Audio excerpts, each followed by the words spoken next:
My name is Nathaniel. I do not remember making this decision. It's a big deal. You can't just change it. I've tried. I've asked Delta if they could change it, and they're like, we can't change it. And you're like, then I don't know. I don't know where we go from here, you know?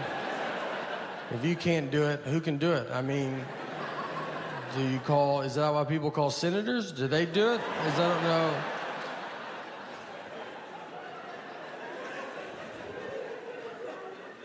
What you have to do, you have to mail your birth certificate in.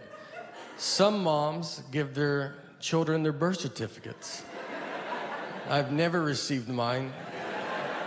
I thought I was the proof of my birth. And you gotta mail it in. I've never been a big mailing in guy. I've mailed maybe 4 letters my entire life. I just never done it. Stamps make me nervous because I don't know how many you're supposed to put on. Where they're gonna be like, you should put 1 more on. And they changed the price of stamps, and that's not in the news, you know? You don't find that out on Twitter. You have to find out from old people. They're the only people that know.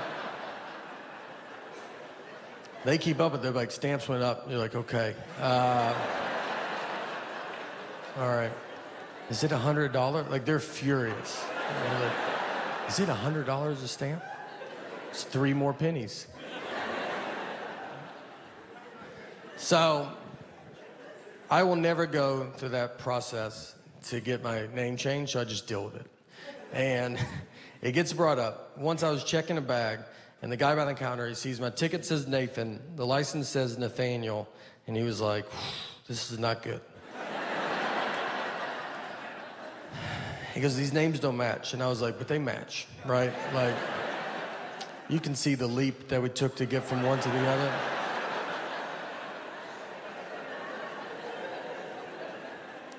And he was like, but they're not the same. I was like, but they're the same. And I'm realizing he cannot find out people call me Nate at that point because, I mean, he can't handle that. He's gonna call the police over to be like, there's a guy with 3 names trying to fly right here.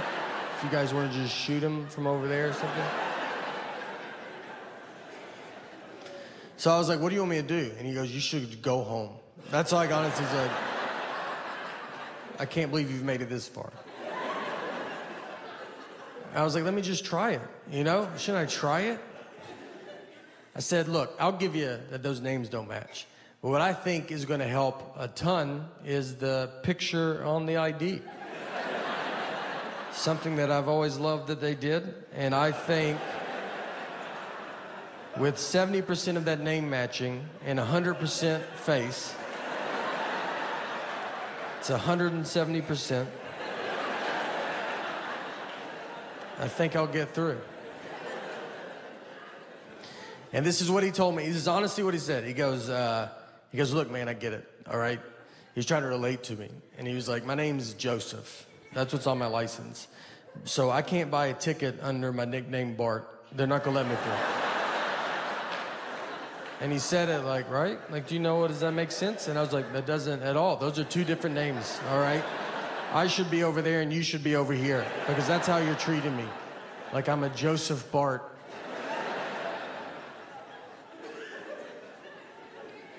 I made it through.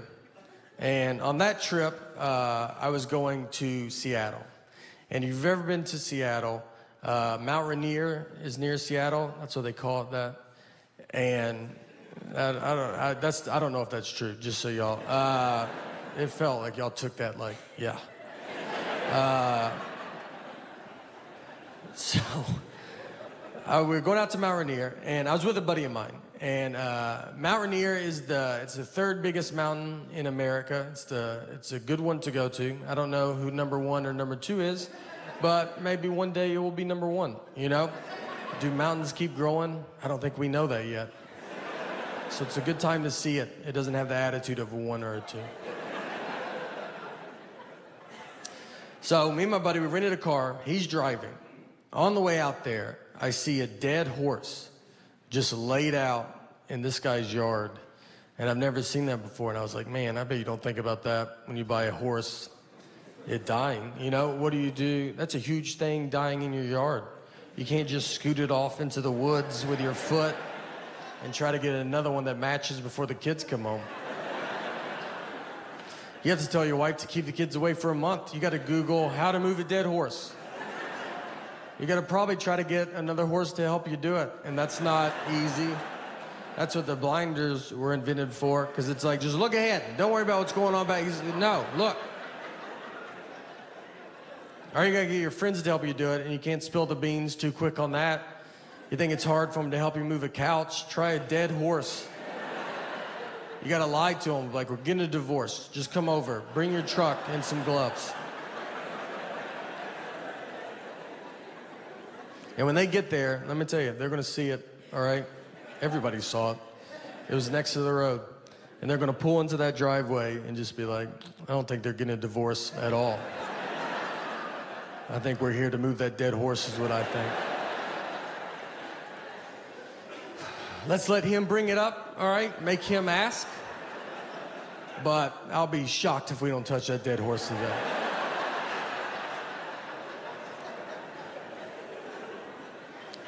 And if you ever have to move a dead horse, I've thought a lot about all this. You want to be the first one to the horse, all right? You don't want someone else to tell you where to grab a dead horse. So you run out there like you love it. Like you're like, this is what I hoped it was. And get to the hoofs in the front and be like, all right, I'm here. You guys decide where you guys want to be.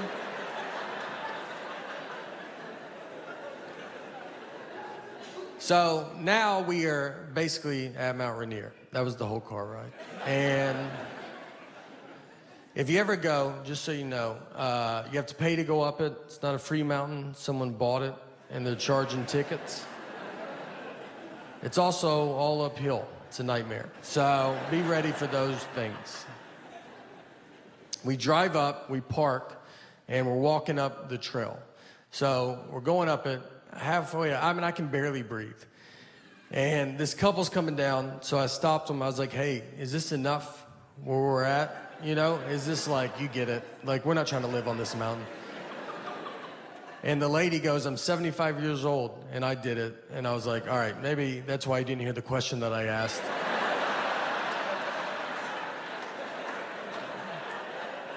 Everybody's pretty cocky on the way down. I mean, there was women with babies. They had 3-month-old babies strapped to their chest. I was like, why would you bring that much extra weight with you? I left my wallet in the car. They looked exhausted. I'm surprised they're not just babies left up there and rangers have to come down. Whose baby's this? That's ours. We're gonna let it grow up and come down on its own. So we get our picture and we come back down and we're driving back. And on the way back, since my buddy was driving, he did not see the dead horse, you know? And I'm like, well, you can't not see it. So it's just one road. And I was like, I'll just show you where it's at. So we're driving and we get to it. I was like, it's right here. And I pointed and the horse was standing up doing unbelievable. When we would be on car rides, I thought if you turned it on, your car exploded. Like just gas, you were out. We're out immediately. Did someone turn the air conditioner on? My wife's always around too. I feel just always like near, you know, especially about home. It's like I married a cat that I'm like, you just always on me. If I do if I go to the bathroom, she's like, I'm gonna paint the bathroom door while you're in there. I'm like, you couldn't do it later? No, I had all the time to do it. I thought I'd wait till you went in, and that's when I was gonna start. If I eat something she doesn't approve of, she just pops up, man. I mean, I'll try to sneak it. I could eat an Oreo cookie in the attic at 3 a.m., and I would bet my life a light would cut on, and she'd be like, what are you doing up here? And if I questioned it, it was like, what are you doing up here? She's like, I'm always up here. This is when I do my attic stuff.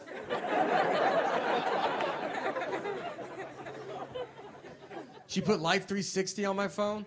That's so they can track you even when they're not near you. You might not even know you have it on your phone. It's worse than what the government's doing. I would rather the government track me than her. She just calls me, why are you at Krispy Kreme donuts? I'm like, look, I'm not gonna live like this, all right? If I want donuts, I'm not gonna lock my phone in a gym locker and go pay cash for donuts.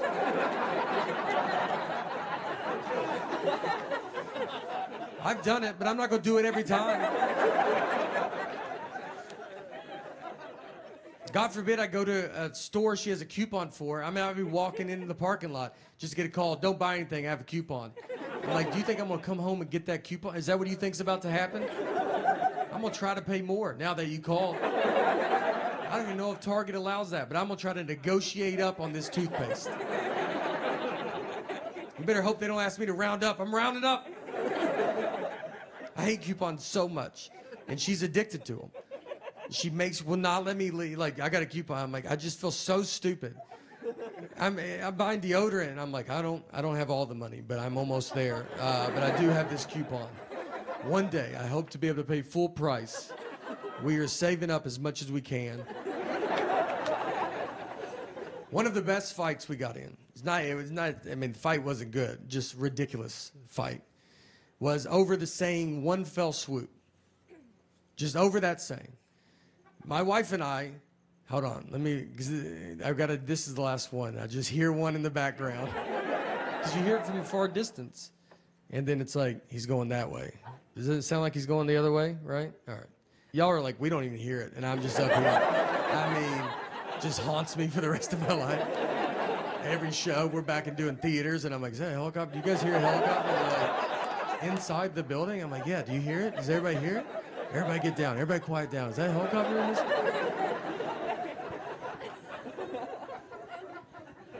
All right. So we got in the fight over the phrase, one fell swoop. Just over this saying. And if you're a newlywed, you're like, well, that doesn't make sense. You're right, it doesn't. This is a double-digit married fight. This is when you've already done all the dish fighting or the putting your clothes away fighting. This is when they're trying to mentally break you. They got you almost how they want you, and this is the one that sends it over the edge.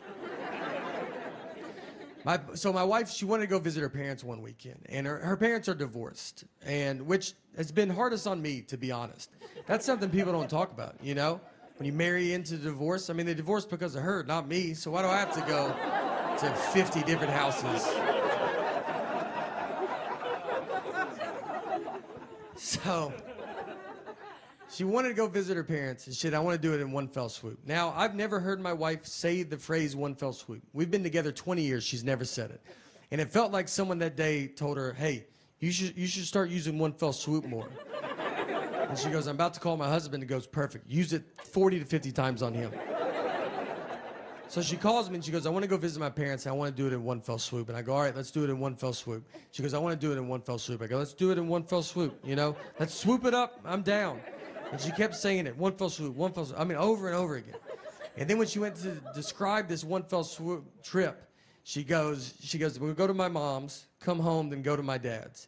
And so I just like waited, and she didn't say anything, and I just go, that's not what one fell swoop means.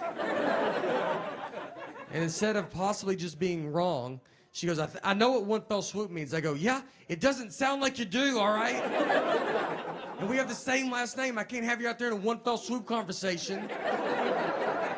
What do you think two birds, one stone mean? Let's just go through them all. I don't know if you know any of these. She hangs up on me. So I get home, and you know when you walk home and you've been in a fight, and you're like, all right, how long is this fight? Is it happening still? Is it over? I don't know. I got to fill it out, you know? She never uses words like sorry. I'd love to hear that.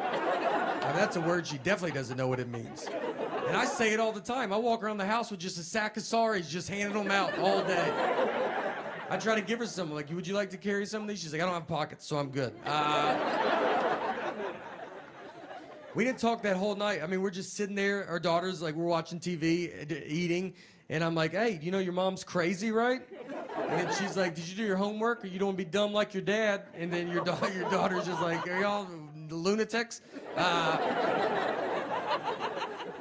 So I'm laying on the couch, and my wife just came over, and she kisses me goodnight, and then she went to bed. And that was it, you know? That was like, I felt like it was her sorry, I guess. But she didn't say it. And so I was like laid there, and I'm just thinking about it. And you think about it a lot, because you're like, all right. Because you learn the longer you get married, sometimes it's like, just let stuff go. You know, who cares?